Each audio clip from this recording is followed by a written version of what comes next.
I'm JR. And I'm Erin. And together, we're the Robinsons. Welcome to the Shit Show. This season, we're trying something we've always wanted to do.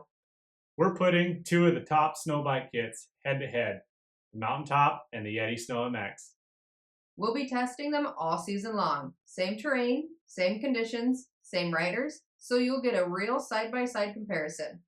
We'll break down the setup, performance, handling, and the durability. See which one actually holds up over the course of the year. Let's get into it. I've been riding snow bikes since I snow checked a 17 mountain horse and put it on a CRF 450X.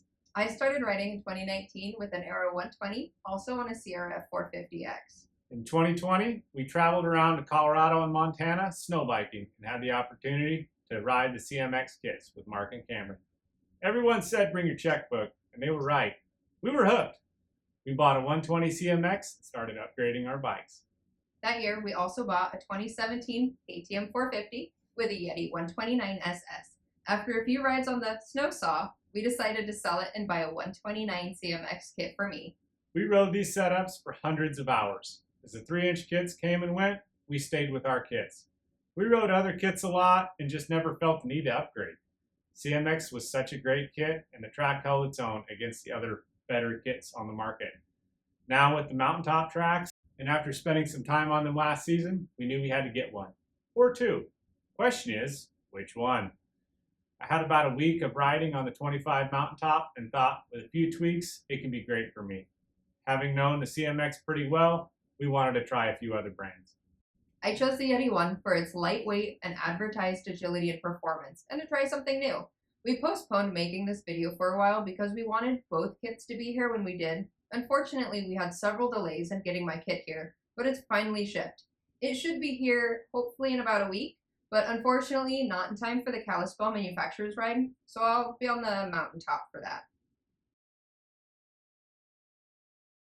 I dislike it when folks tout a brand or company as being the best, and having never tried the competition or not disclosing that they're representing that company. Being honest with people about your knowledge or lack thereof is really important. I remember being in dealerships in 2017 and the salesman telling me how good the Camso and the motor tracks were and how they were going to take the snowbike market by storm. Luckily, I didn't fall for it. I did end up paying $7,500 for a 17 mountain horse though, so you decide. I am an ambassador for 509 and I also represent XC Gear and C Concepts.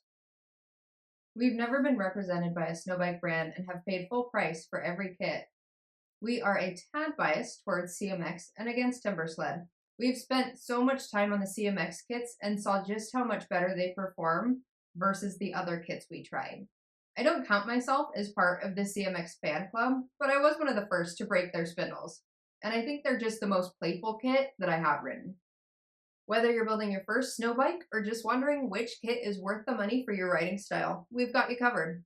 Make sure to hit that like and subscribe button. Follow along, drop us a comment. If there's anything specific you want us to try, just let us know.